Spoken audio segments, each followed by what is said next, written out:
حبايب قلبي الحلوين، ازيكم عاملين ايه؟ يا رب تكونوا بخير. النهارده فيديو جديد بقراءة جديدة. الفيديو اللي كلكم بتحبوه وبتطلبوه على طول مني، وهو قصتك مع زوجك المستقبلي. طبعا زي ما متعودين هنعمل الاول الطاقة، وبعد كده هنشوف نبذة عن هذا الشخص، مين هو الشخص ده، وبعد كده القصة دي هتبقى من اول اللقاء الى ترسيم العلاقة. في طاقات منكم ممكن يلاقوا نفسهم في العلاقة دي أصلا دلوقتي. في ناس ممكن تلاحظ أو تحس إن هو الشخص ده هم يعرفوه، وفي هيكون الشخص ده بالنسبة لهم جديد، أو القصة دي بالنسبة لهم جديدة خالص ولسه بقى هيكتشفوها مع الشخص ده.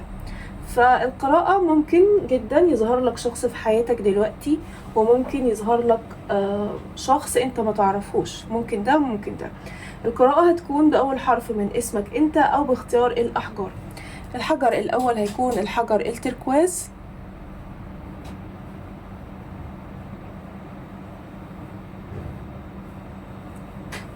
الحجر التاني هيكون الحجر الأصفر.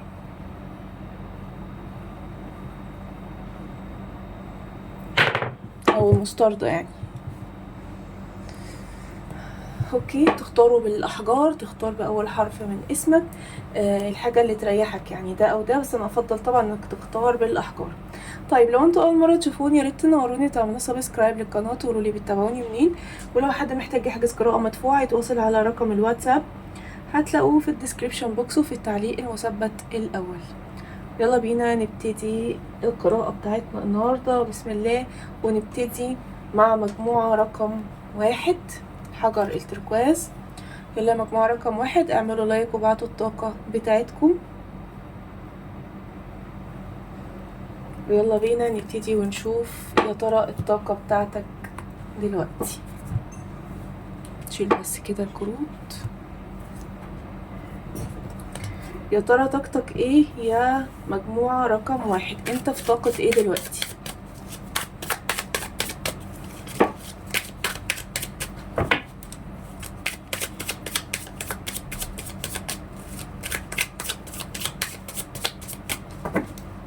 انت في طاقة ايه دلوقتي مجموعة رقم 1؟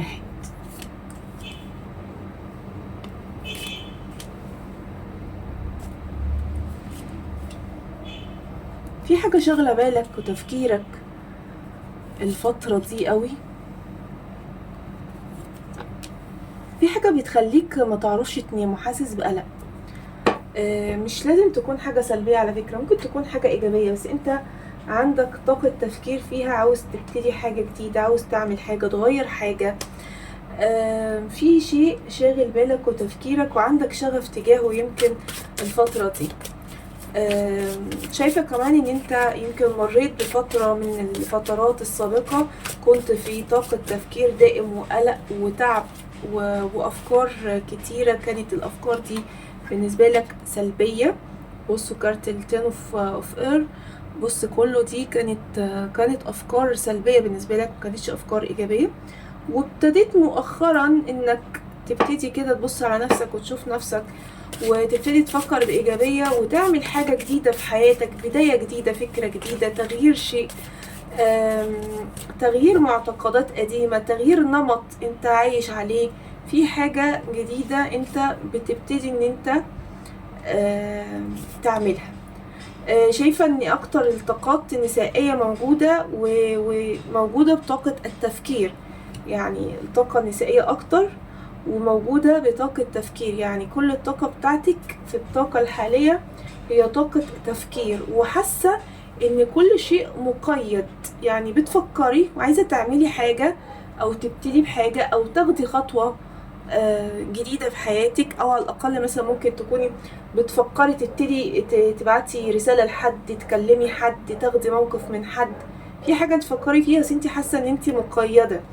بصي الكارت، الكارت ده بيطلع دايما للناس اللي حاسين ان هم معلقين مقيدين، عايزين يعملوا حاجة بس مش قادرين، واقفين في مكانهم. شايفة طاقة كبيرة منكم مجموعة رقم 1 بتفكروا في عيلتكم، في باباكم، مامتكم، اخواتكم بتفكروا فيهم، يعني شغالين برضو حيز من دماغكم الفترة دي. على فكرة مجموعة رقم 1، انت عندك طاقة حماية إلهية من عند ربنا من ساعة ما اتولدت. عندك طاقة حماية إلهية، ربنا حميك من ساعة ما كنت لسه جنين. عندك طاقة الحماية دي موجودة، فيمكن بتصاب بالحسد، بتصاب بالتعطيلات، بتصاب بأي حاجة، بس انت في حماية من عند ربنا ودي كفاية. شايفة بصراحة طاقة النساء أكتر في مجموعة رقم 1.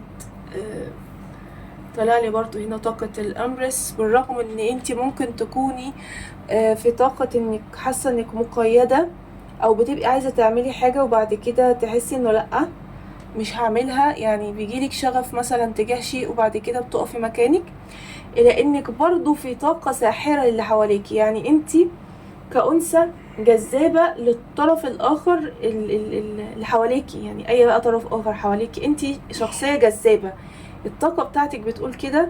وحاليا انت في مراحل عالية من الجاذبية.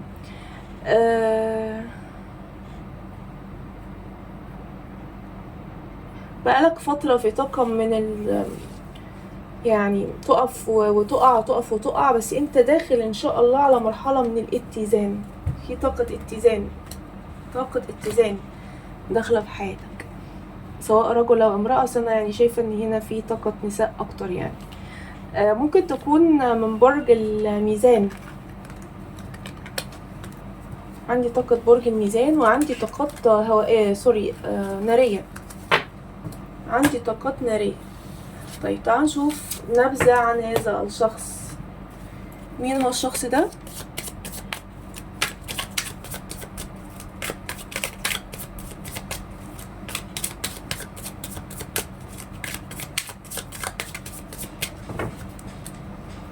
ترى مين هو الشخص ده؟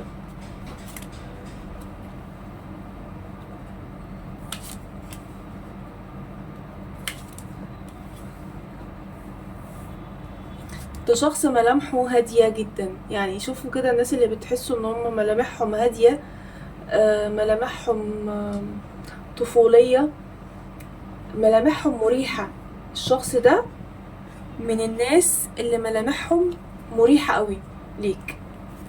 ممكن على فكرة يكون الشخص ده من عيلتك او قرايبك، يعني عيلتك او قريب يعني حد من عيلتك فيعتبر يعني قريبك وكده، او من الجيران او من الزمايل او من الصحاب او قريب صحابك، يعني هو في دايرة قريبة منك مش بعيد عنك في المسافة.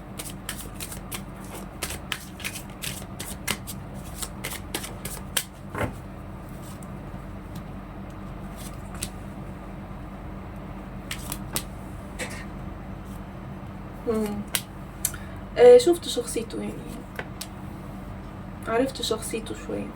الشخص ده على طول متجدد، عنده حيوية، عنده نشاط، عنده شغف للحياة، بيحب المغامرات، بيحب يروح حتت جديدة، يعمل حاجات جديدة، ما بيخافش من المخاطرة. يعني الشخص ده على طول بيخاطر أصلا.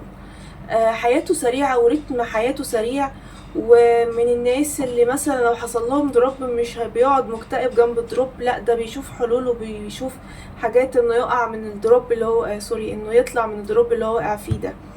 فده شخص الحيوي المتفائل، المقبل على الحياة، يعني دي صفاته، دي شخصيته، ده شكله.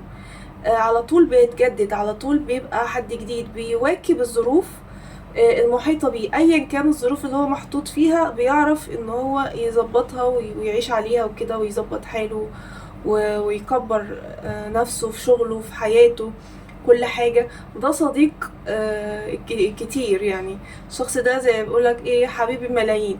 بتحب الناس، بتحبه، هو شخص روحه حلوة، ويمكن لما تقعد معاه تحس ان كده روحه خفيفة وبيحب الضحك وبيحب الهزار، وما بيحبش ان هو يشيل هم ولا يكتئب ولا يشيل حد همه ويعرفه ان هو عنده مشاكل او كده. يعني هو بيحل مشاكله بنفسه من طريق ان هو شخص، عارفين الناس اللي بتقول مثلا شخص فهلوي، هو من الناس ده، هو من الناس دي. شخص متجدد على طول، هو بيتجدد على حسب الظروف المحيطة بيه. الشخص ده طريقته في الحب انه او طريقته ان هو مثلا هيتجوز، انه لازم يحب. طالما طلع كارت لاف فلازم يكون في حب للشخصية اللي هو هيكمل معاها حياتها، او للشخص اللي هي هتكمل معاه حياته. هو شخص يعني اول حاجة في حياته او اول حاجة بالنسبة للعلاقات انه يكون حابب الشخص ده. تمام. يعني مش ممكن نتجوز حد ما يعرفوش، او نتجوز حد مش حاسس تجاهه بمشاعر انجذاب على الاقل. دي طريقته. وكمان الشخص ده لما بيحب من قلبه بجد وبيتعلق جدا. كنت عايزة اقول ايه، ممكن على فكرة يكون الشخص ده بيشتغل دكتور. اوكي، ركزولي في حتة الدكتور، وركزولي كمان انه يكون دكتور خاص بالاطفال، او دكتور خاص بالولاء، انه يولد، دكتور بيولد. اوكي. وكمان شايفة انه ممكن يكون بيشتغل حاجة ليها علاقة بالكيمستري، بالفيزيكس، بالحاجات اللي هي العلوم. شايفة عنده دماغ فيها اكسجين والحاجات دي. في علوم في الموضوع، في طاقة علوم، في طاقة قراية، في طاقة مذاكرة دايما، في طاقة انه مجتهد في عمله، وعمله يعني بيعتمد على العلم اللي هو انه يكون على طول بيحضر ندوات، بيقرا كتب، بيسافر، بيحضر ماجستير، بيعمل دكتوراه، هو اصلا دكتور. شايفة الدماغ دي قدامي بصراحة. على فكرة ممكن لبعض الطاقات كمان يكون عيونه واسعة وبيلبس نظارة. اوكي. بيحلق اللحية، بيحلق لحيته لو راجل. تمام. وعلى فكرة ممكن تكون بتتعرف على الشخص ده من خلال العمل بتاعك. هو شخص شايل مسؤولية، شايل مسؤوليته، ودي حاجة كويسة يعني، على الأقل ان هو يبقى شايل مسؤولية. فهو شايل مسؤولية الشخص ده ومتحملها، وبيكون قد الموقف. اتخضيت.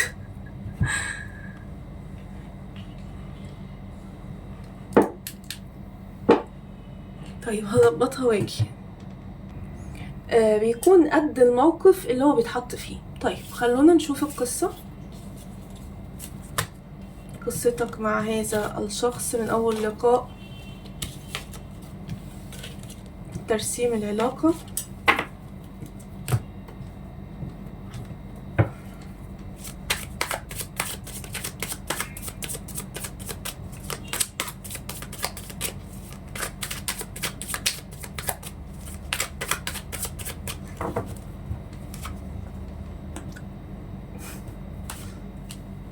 واو واو، بجد ده 2 ورا بعض. الله، ده المتصربع، ده المتصربع في كل حاجة.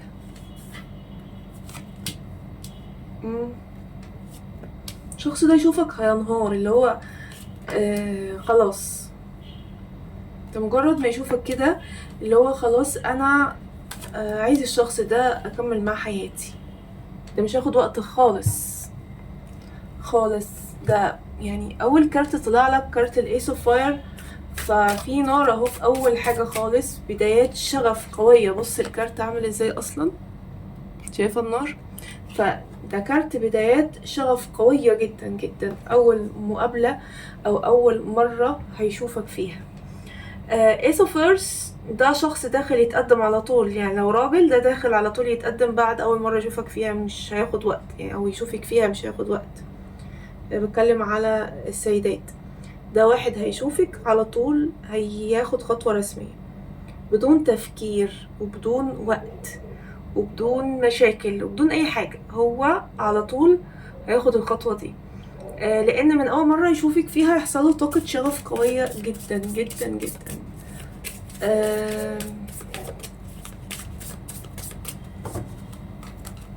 بما انه اول ما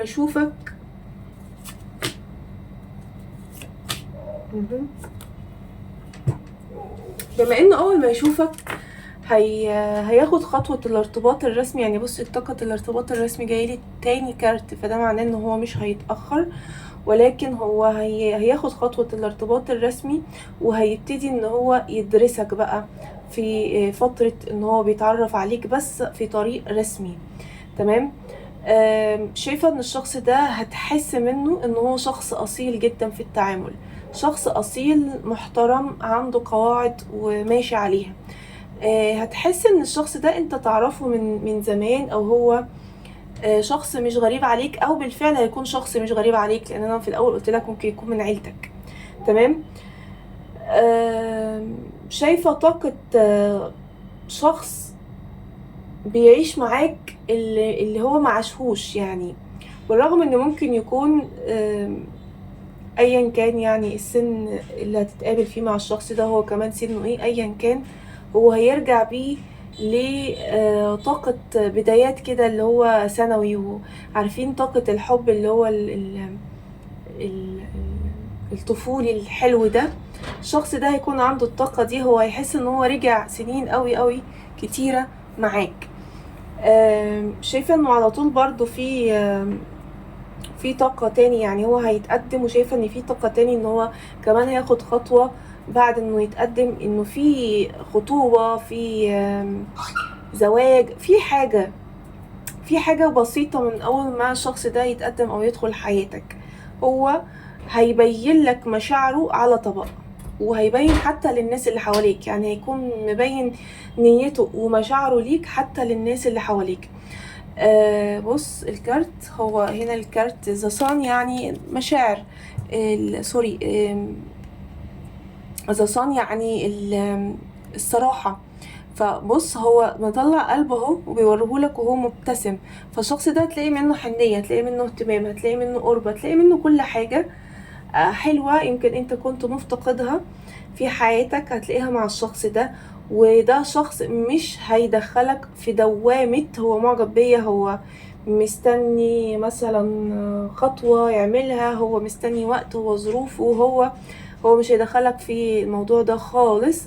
بالعكس، هو اول ما يشوفك هياخد الخطوة الرسمية على طول. يمكن بقى في مراحل ترتيبات الزواج او الفرح ممكن يحصل شوية كده مشاكل، بس برضو مش المشاكل اللي تأثر على العلاقة. ولكن انا شايفة كارت جميل قوي قوي قوي قوي، هو كارت السيكس اوف اير. وهنا انا شايفة يعني ان شاء الله ربنا يكتب لكم الخير، ده طاقة الزواج والاطفال. بصوا يعني زواج واطفال بقى وحاجات حلوة اهي، شايفين؟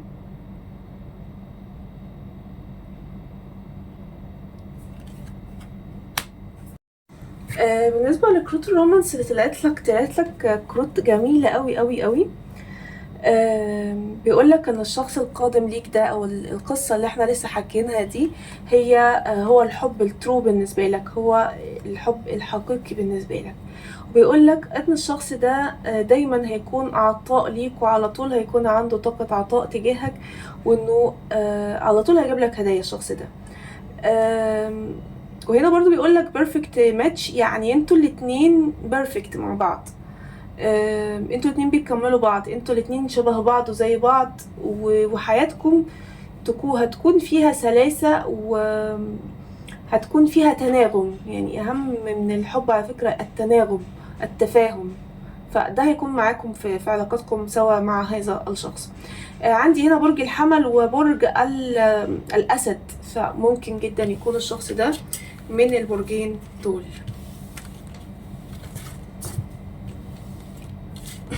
شكرا لكم مجموعة رقم 1، وخلونا ننتقل لمجموعة رقم 2 ونشوف يا ترى طاقتك بتقول ايه يا مجموعة رقم 2. يلا اعملوا لايك مجموعة رقم 2، اعملوا لايك. يلا بينا نشوف طاقتك بتقول ايه مجموعة رقم 2. ترى طاقتك ايه دلوقتي؟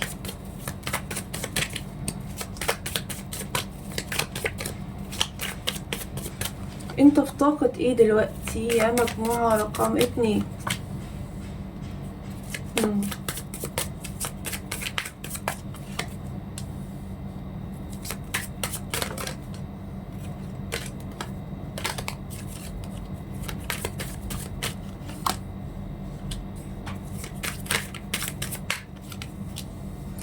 الصراحة شايفة لبعض الطاقات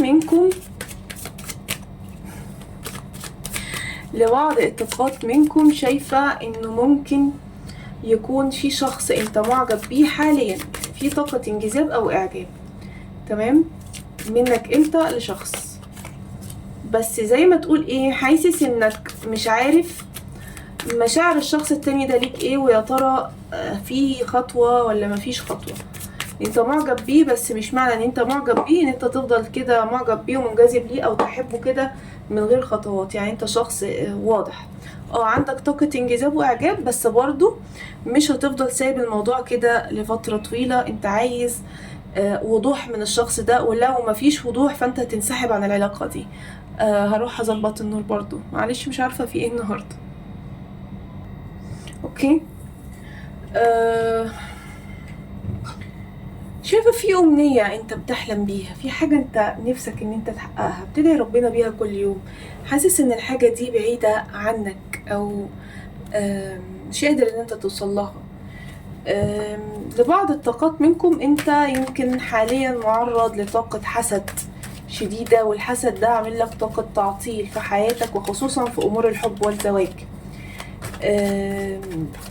انت شخصيا مسيطر على نفسك جدا، حتى لو انت معجب بشخص ما بيبينش طاقة الانجذاب والاعجاب، بس انت بترسم صورة الاسرة الجميلة اللي انت بتحلم بيها ونفسك انها تحصل. شايفة طاقة انك يمكن بتحاول تتزن، بتحاول تكون متزن، بتحاول تكون عقلك وقلبك واخدين قرار واحد. انت دايما بتحاول ان انت توازن بين قلبك وبين عقلك، فانت حاليا مش كده، يعني انت دلوقتي مش كده، بس انت بتحاول ان انت تبقى كده في الفترة دي، خصوصا ان في شخص انت حاسس ان الشخص ده هو توأم روحك، وانت شايف ان الشخص ده هو يمكن يكون مصدر سعادة ليك او لحياتك، او انه دخل حياتك مثلا هتكون فرحان او مبسوط او كده.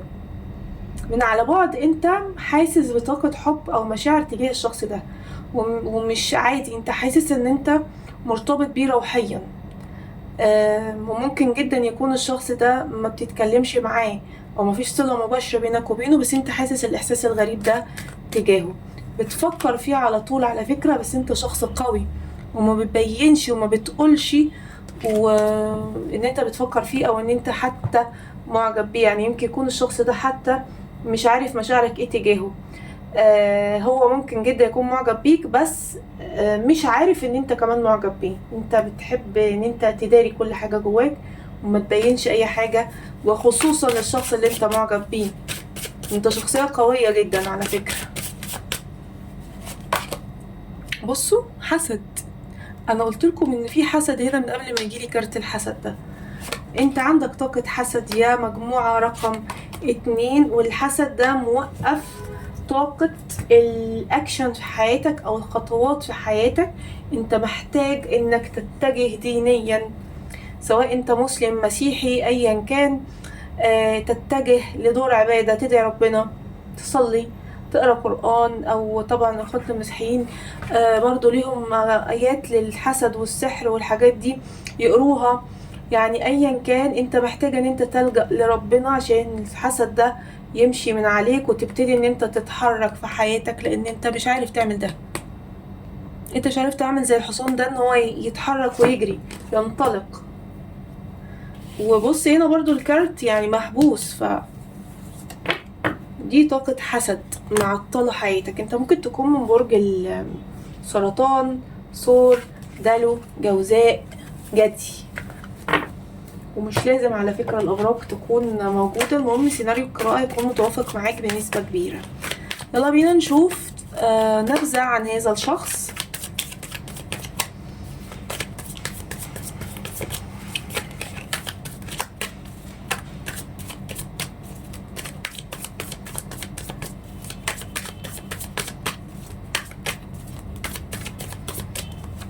مين هو الشخص ده؟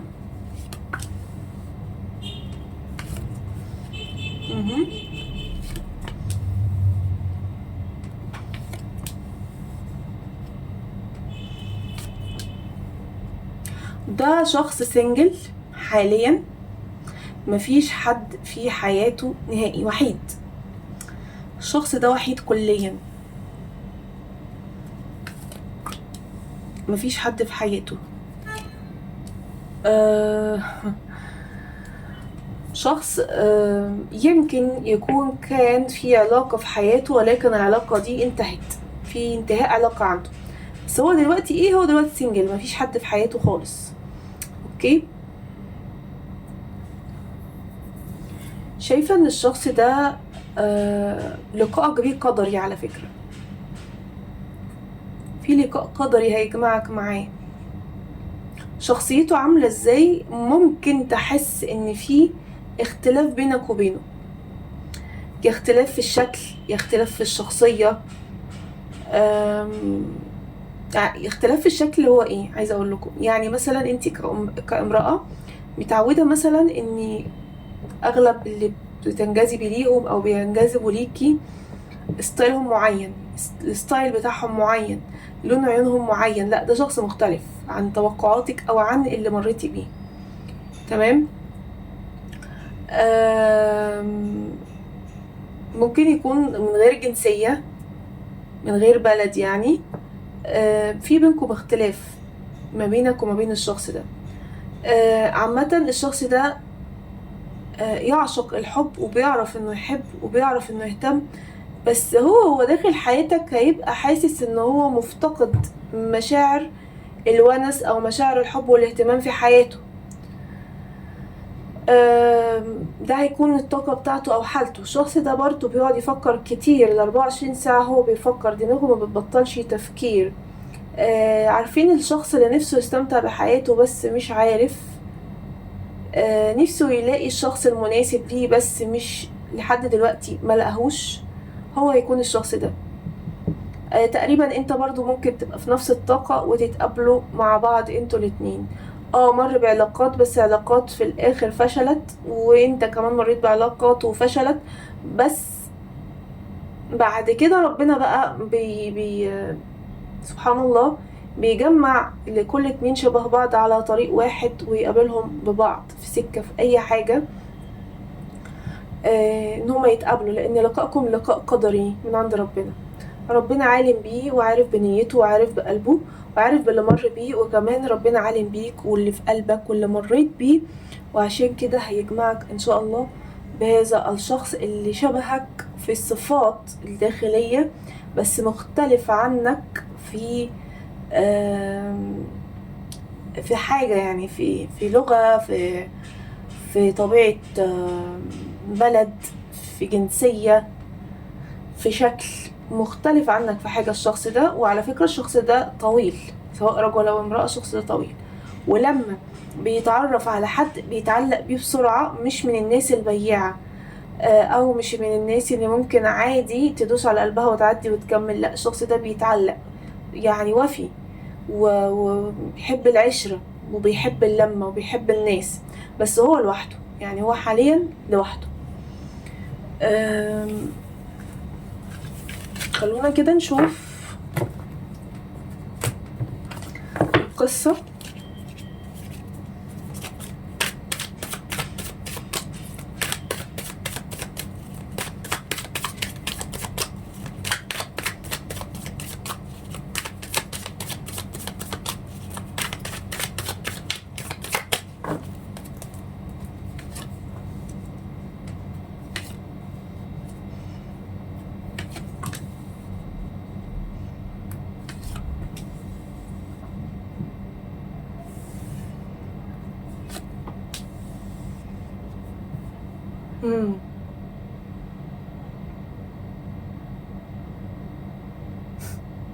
الشخص ده هيشوفك لأول مرة،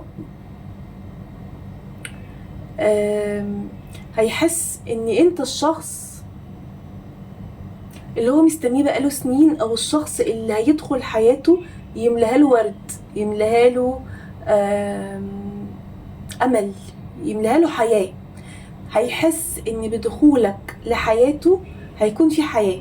ده اول ما يشوفك هيتكلم معاك على فكرة، وبعد ما يشوفك ويتكلم معاك هيبتدي الصراعات الداخلية اللي جواه والتفكير والقلق الداخلي اللي جواه يطلع. ولكن هذا الشخص هيتغلب على الصراعات والقلق. وعلى فكرة ممكن يكون الشخص ده برضو معرض لحسد معطله عن حياته، ولكن الشخص ده هيقوى. يعني هو بالرغم من طاقة التفكير اللي بتجيله دي او الصراعات الداخلية او اللي بيحصل له ده، إلى إنه هيقوى على هذا الشعور الداخلي من الخوف أو من إحساس إنه مش مقبول مثلا أو هيترفض، أو هو بيخاف على مشاعره. وخصوصا قلت لكم ان هو هيخش حياتكم وحيد قوي، فبرضه الوحيد قوي ده بيبقى خايف قوي ان هو يتجرح، فهيستقوى على هذا الإحساس أو الصراعات أو التفكير السلبي، و هيجيله طاقة استشفاء داخلية أو راحة داخلية إن طريقك فيه الخير. فاهمني؟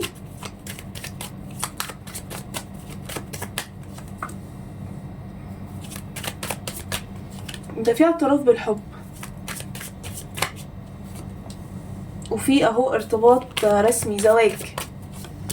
في اعتراف بالحب وفي ارتباط رسمي وزواج. بس انا عايزه اقول لكم حاجه مع الشخص ده، هو شخص حساس قوي، فخدوا بالكم وانتوا بتتكلموا معاه، وربما يكون هذا الشخص مفتقد لوالده او لوالدته او لاخواته، او هو الوحيد، هو لوحده. فخدوا بالكم قوي وانتوا بتتعاملوا معاه، لان هو شخص حساس جدا ومن اقل كلمه بيتاثر.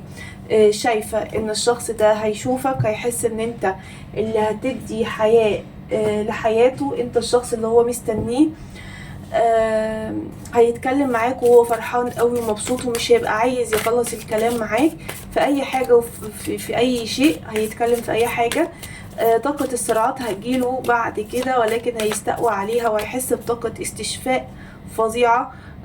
ما بتجلوش مع حد طاقة راحة، ما بتجلوش مع حد، هتجيله معاك انت. فهيعترف لك بمشاعره وبحبه ليك، والشخص ده يتعلق بيك تعلق فظيع. شايفة هنا طاقة ارتباط وزواج مع هذا الشخص على طول.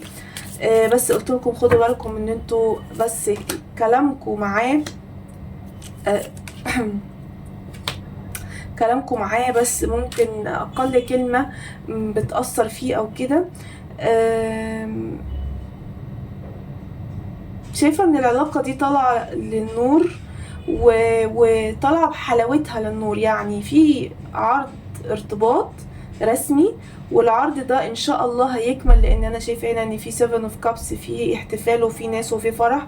وشايفه هنا ذا صن، يعني في شمس، يعني العلاقه دي هتشرق، والناس هتعرف ان انتوا الاتنين ارتبطتوا رسميا ببعض.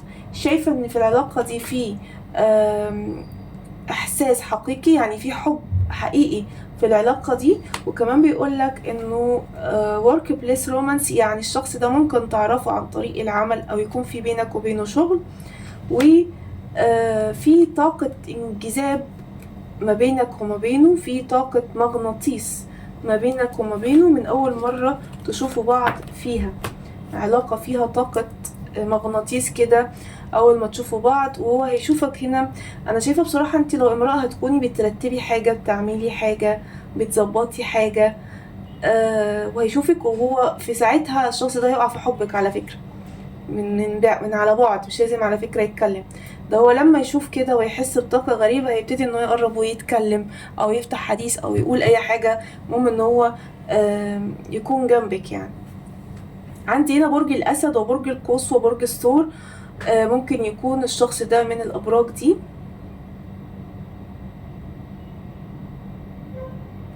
وشايفه ان هنا ده اعتراف بالحب، يعني ده مش انا معجب، لا، ده اعتراف بالحب. الحب من اول نظره.